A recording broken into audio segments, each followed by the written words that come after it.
नमस्कार। चलिए आज भारत के इतिहास के एक ऐसे सफर पर चलते हैं जो संघर्ष, ज्ञान और जीत की एक अमर कहानी है। ये कहानी है डॉक्टर भीमराव रामजी आम्बेडकर की, जिन्होंने सिर्फ अपनी नहीं बल्कि करोड़ों लोगों की और एक पूरे देश की किस्मत बदल दी। तो आइए इस महान गाथा को समझते हैं। तो ये कहानी शुरू होती है एक ऐसे बच्चे से जिसे समाज ने सबसे आखिरी पायदान पर खड़ा कर दिया था। एक ऐसा बच्चा जो छुआछूत और गरीबी की आग में तपा तो जरूर, पर वो टूटा नहीं बल्कि एक हीरे की तरह और चमक कर निकला।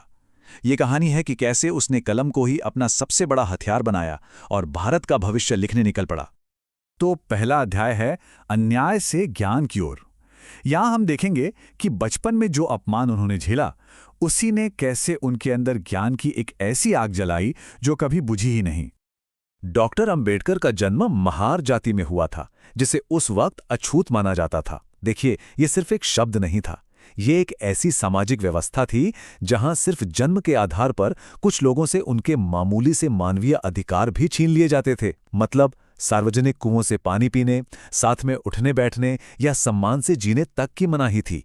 जरा सोच कर देखिए, एक बच्चा स्कूल जाता है कुछ सीखने कुछ बनने, पर उसे क्लास में सबके साथ बैठने भी नहीं दिया जाता। उसे सबसे पीछे एक बोरी पर बैठना पड़ता है। प्यास लगे तो वो खुद जाकर पानी नहीं पी सकता, क्योंकि उसके छूने से पानी खराब हो जाएगा। ये वो अपमान था जो भीमराव हर रोज सहते थे, और यही अपमान उनके दिल में एक क्रांति की चिंगारी जला रहा था। इस अंधेरे में अगर कोई रोशनी थी तो वो थे उनके पिता रामजी सकपाल। उन्होंने ही भीमराव को समझाया कि इस अन्याय की दीवार को तोड़ने का अगर कोई रास्ता है तो वो सिर्फ और सिर्फ शिक्षा है। उन्होंने कहा, ज्ञान ही सबसे बड़ा हथियार है। ये सिर्फ एक सलाह नहीं थी, ये वो मंत्र था जिसने भीमराव की पूरी जिंदगी का रास्ता तय कर दिया। और बस यहीं से शुरू होता है संघर्ष और सामाजिक क्रांति का एक नया दौर। अब भीमराव ने अपने ज्ञान के हथियार को धार देना शुरू किया और सदियों से चली आ रही गुलामी की जंजीरों को तोड़ने का फैसला कर लिया। ये सिर्फ डिग्रियों की एक लिस्ट नहीं है, ये उस जिद और जुनून का सबूत है जो उस लड़के के अंदर थी। सोचिए, जिस लड़के को क्लास में जमीन पर बिठाया गया, वो अपनी मेहनत के दम पर कोलंबिया और लंदन स्कूल ऑफ इकोनॉमिक्स जैसे दुनिया के सबसे बड़े विश्वविद्यालयों तक जा पहुंचा और एक नहीं बल्कि कई कई डॉक्टरेट हासिल की। अच्छा, ये समझना भी बड़ा दिलचस्प है कि विदेश में मिले सम्मान ने उनके इरादों को कैसे और पक्का कर दिया। जहां भारत में हर कदम पर उन्हें उनकी जाति याद दिलाई जाती थी, वहीं अमेरिका में लोगों ने उन्हें उनकी काबिलियत से पहचाना। उन्होंने पहली बार बराबरी का एहसास किया और ठान लिया कि यही बराबरी वो अपने देश वापस लेकर जाएंगे। तो भारत लौटकर वो सिर्फ सिद्धांतों की बातें नहीं कर रहे थे, वो सीधे मैदान में उतर चुके थे। उन्होंने दलितों को एकजुट करने के लिए बहिष्कृत हितकारिणी सभा बनाई। महाड़ में सार्वजनिक तालाब से पानी पीने के हक के लिए एक ऐतिहासिक सत्याग्रह किया। मनुस्मृति को जलाकर भेदभाव वाली सोच को सीधी चुनौती दी और मंदिरों में सबके प्रवेश के लिए आंदोलन छेड़ा। और फिर आया वो ऐतिहासिक मोड़।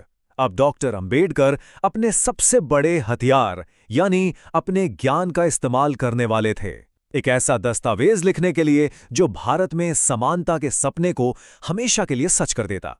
भारत का संविधान। 2 साल 11 महीने और 18 दिन, ये सिर्फ एक समय नहीं है, ये उस कड़ी मेहनत, उन हजारों घंटों की बहस और उस लगन का प्रतीक है जो भारत का संविधान बनाने में लगी। और इस बहुत बड़े काम को अंजाम देने वाली ड्राफ्टिंग कमेटी के चेयरमैन थे डॉक्टर BR अम्बेडकर। उन्होंने संविधान में उन सभी आदर्शों को जगह दी जिनके लिए उन्होंने अपनी पूरी जिंदगी लड़ाई लड़ी थी। समानता का अधिकार, ताकि फिर किसी बच्चे को जमीन पर ना बैठना पड़े, बोलने की आज़ादी, छुआछूत का हमेशा के लिए अंत और आरक्षण की व्यवस्था, ताकि जो लोग सदियों से पीछे धकेल दिए गए उन्हें भी आगे आने का एक बराबर मौका मिल सके। और ये एक बात उनकी दूर की सोच को दिखाती है। वो जानते थे कि सिर्फ वोट डालने का हक मिल जाना काफी नहीं है। सच्चा लोकतंत्र तो तब होगा जब समाज से ऊंच नीच खत्म होगी और हर किसी को आगे बढ़ने के लिए आर्थिक मौके भी मिलेंगे। लेकिन कहानी यहां खत्म नहीं होती।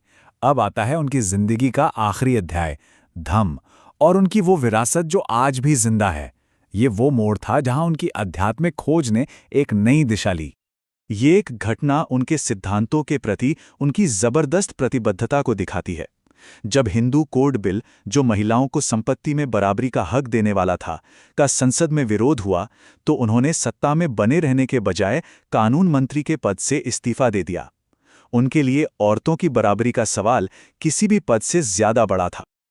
ये सिर्फ कुछ शब्द नहीं थे, ये एक ऐलान था। जिस धर्म में उन्हें जन्म से ही इतनी असमानता और अपमान का सामना करना पड़ा, उन्होंने तय कर लिया कि वो उस पहचान के साथ अपना जीवन खत्म नहीं करेंगे। और आखिरकार उन्हें बौद्ध धम्म में वो रास्ता मिला जो बराबरी, भाईचारे और तर्क की बात करता था। नागपुर में लाखों लोगों के साथ उनका बौद्ध धर्म अपनाना सिर्फ एक धर्म परिवर्तन नहीं था, ये जाति व्यवस्था की बेड़ियों को हमेशा के लिए तोड़कर एक बराबरी वाले समाज बनाने की दिशा में उनका आखिरी और सबसे शक्तिशाली कदम था। तो हम डॉक्टर अंबेडकर को कैसे याद रखें? एक महान विद्वान, एक क्रांतिकारी, संविधान बनाने वाले, या एक मुक्तिदाता? सच तो यह है कि वो ये सब कुछ थे। उनका जीवन आज भी हर उस इंसान के लिए प्रेरणा है जो अन्याय के खिलाफ खड़ा होना चाहता है। उनकी पूरी जिंदगी इस एक सवाल का जीता जागता जवाब है। ये कहानी हमें सोचने पर मजबूर करती है कि कैसे एक अकेले इंसान का हौसला, उसका ज्ञान और उसका कभी ना टूटने वाला संकल्प सिर्फ उसकी ही नहीं बल्कि एक पूरे देश की तकदीर बदल सकता है।